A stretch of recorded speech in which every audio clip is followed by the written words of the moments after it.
Alright, welcome to round 1 of our third Avison Restored Swiss draft. I finally figured out what was wrong with the audio, so that should be working now. Sorry for the lack of audio during the picks. I wish I could have told you what my train of thought was, but I couldn't.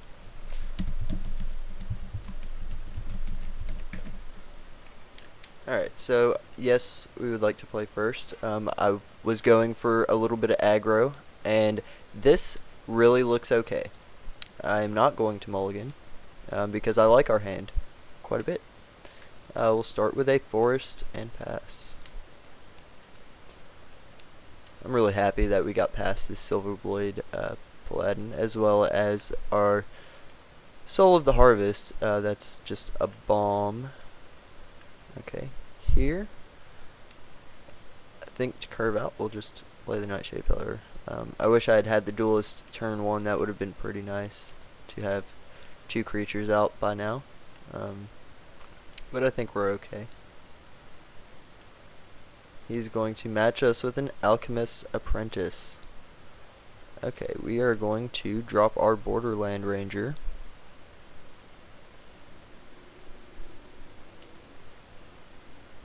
Yes, I would like to use the ability, please. And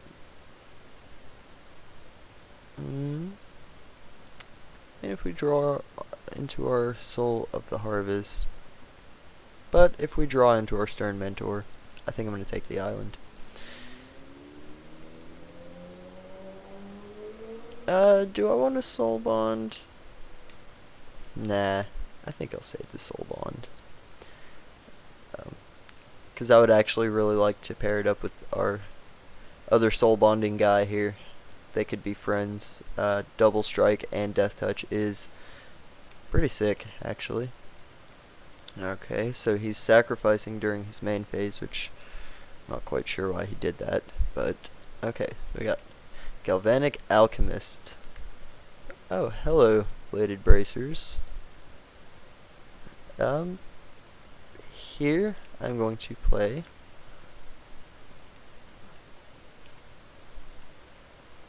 this gentleman, and then I will drop our bracers.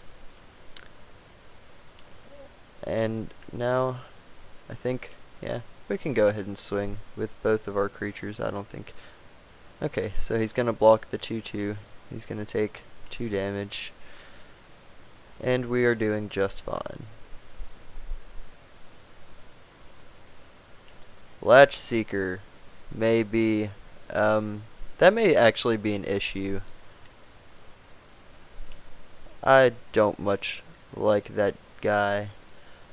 Oh, well, our double striker here could have been a little bit better with the Nearheath Pilgrim, I believe. So let's see, we'll drop our Duelist. What? We will attach our bracers to our Paladin. I'm going to make sure I leave the green open because I want 1 and a green open for a Sheltering Word. Should we need to cast it, I don't really want him bouncing this guy here. I'd rather keep him open if I can and on the field. He's got a lot of abilities now. He has Vigilance, Death Touch, and Double Strike. And he happens to be a 3/1. That is... I am happy with that life swing. We're looking pretty aggressive. He's having a hard time keeping up, I think. Feel like maybe he's going to try... Oh, he conceded. I was expecting him to maybe try and... I don't know. Try to out-tempo us somehow. Maybe he had some Mist Ravens or, Into the Void would have been pretty devastating to bounce our creature. I mean, they would have come right back out the next turn. But his Latch Seeker was unblockable. That kind of almost put me on a clock. Just luckily for us, we have this guy. I'm really happy that he got past to us. Anyways, let's see what we were drawing into. Some more land, and then a Soul of the Harvest. Okay. Okay, so I think I'm pretty happy with our build. That was a really quick game. Turn 5 is ridiculous. Let's see here. Do I have anything that would have helped me or could help me? He's playing blue. I really wish this guy had flash. That would make him definitely a playable at the very least, if not make him actually really good.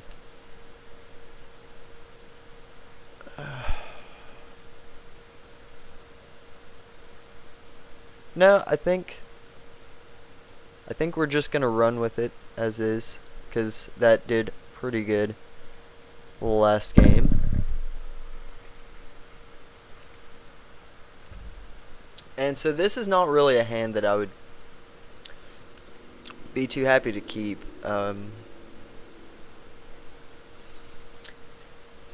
Because for some reason the shuffler really likes to give me one color of land that I have and not the other. However, we do have the 2 Borderland Ranger and the Abundant Growth. So I think I'll keep it. We could always draw. Our first card could be drawing into an Abundant Growth, which would help a lot.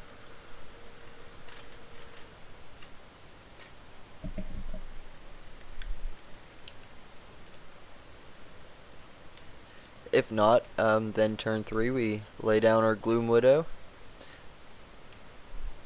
So he's got some black, I see. And the Angelic Armaments, I am very happy to see right now. Just because it's an artifact, we don't need white to cast it. We can definitely cast it with nothing but green. So that makes me feel pretty good. That makes our Gloom Widow here pretty ridiculous. That's kind of big. There is our Borderland Ranger. I think we might play him because we can always call to serve on him and get, put him in the air as well. Here we're gonna take the planes.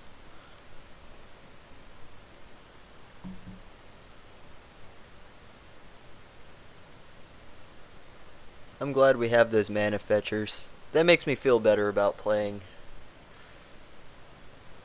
online. Like I said, the shuffler kind of hates me sometimes. Sometimes it really likes me though, and it gives me exactly what I need when I need it, which is wonderful always.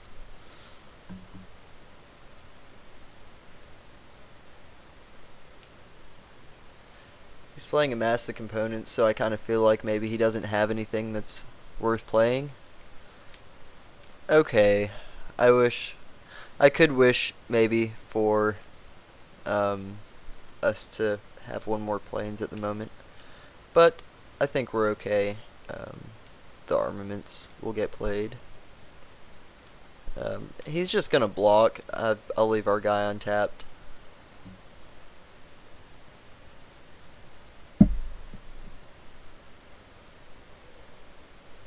Oh, Undead Executioner, which is fine. We're actually just about to fly over his head for loads of damage, so I'm not really worried about that. Also, if we draw into another planes, we could always soul bond and give one of them call to serve, which would be pretty cool. Let's see. Here, I think I can just play the Gloom Widow. And let's see. Gives it +1/+2. Yeah, that's okay. We can do that. We'll call to serve our Borderland Ranger. That way we can just go ahead and swing with him this turn. Instead of, enchanting the Gloom Widow and not being able to swing for another turn. I kind of want to start attacking on him. We need to sneak some damage in there.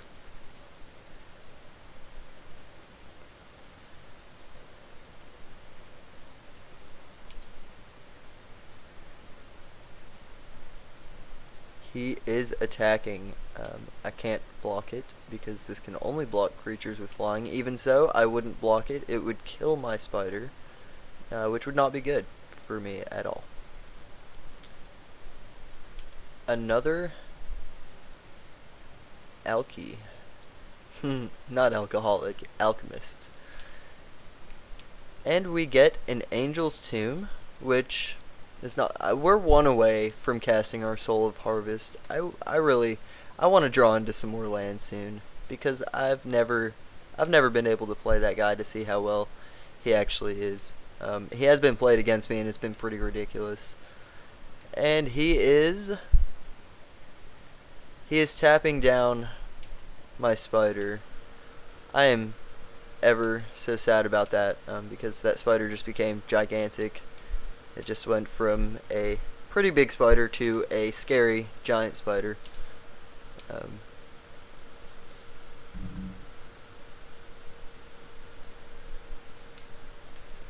Okay.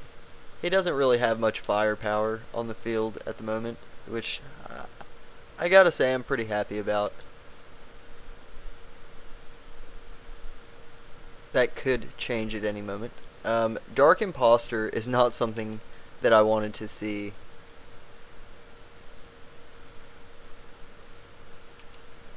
And the shield mate. We see the shield. He's definitely going to want to protect that. Unfortunately for him, I think we can still out-tempo this guy here. Here we'll just drop the Angel's Tomb. I want to leave the 2 open for the Sheltering Word. He still doesn't know that we have that. So,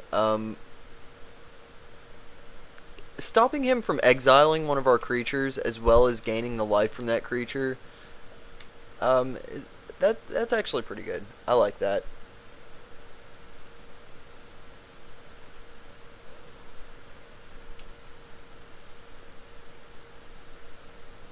Okay, so he's gonna swing for what? 8? Yeah, okay. I'm pretty sure he's gonna try and exile our Gloom Widow here.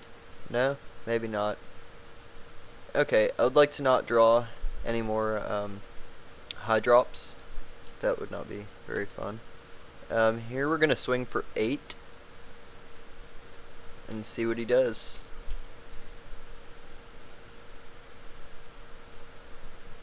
He's doing something. I think he's going to exile one of our creatures. He is. I am going to give it hexproof. And no, you're not, because I'm swinging in for a lot of life, and you can't stop me. That's right. You can't stop me. Okay, so we're still getting through with 8, which is awesome. And he's going to have to do something. Otherwise, it's kind of over for him. Either one I swing with next turn will definitely take him out.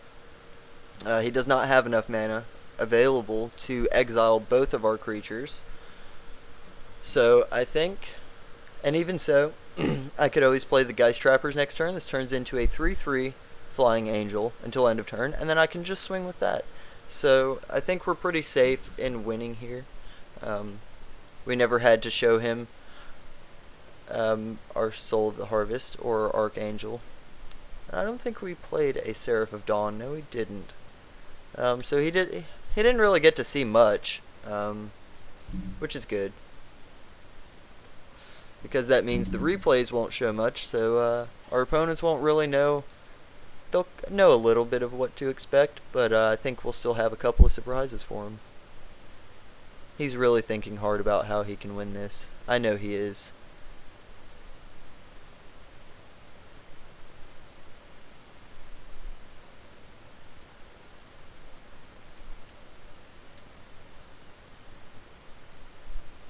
Yeah, he's still here, so he's thinking about how he could possibly pull this game off, making us go to game 3. I don't think that'll happen here, though.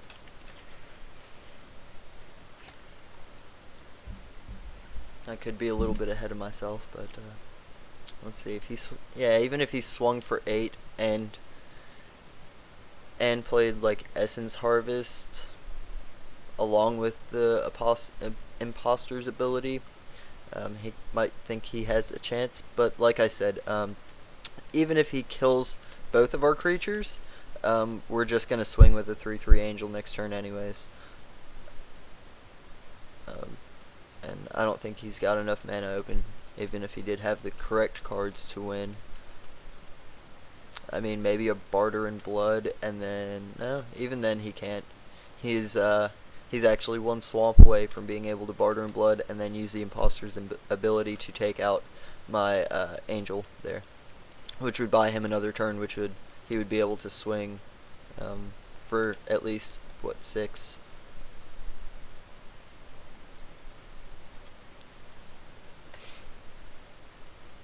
Yep.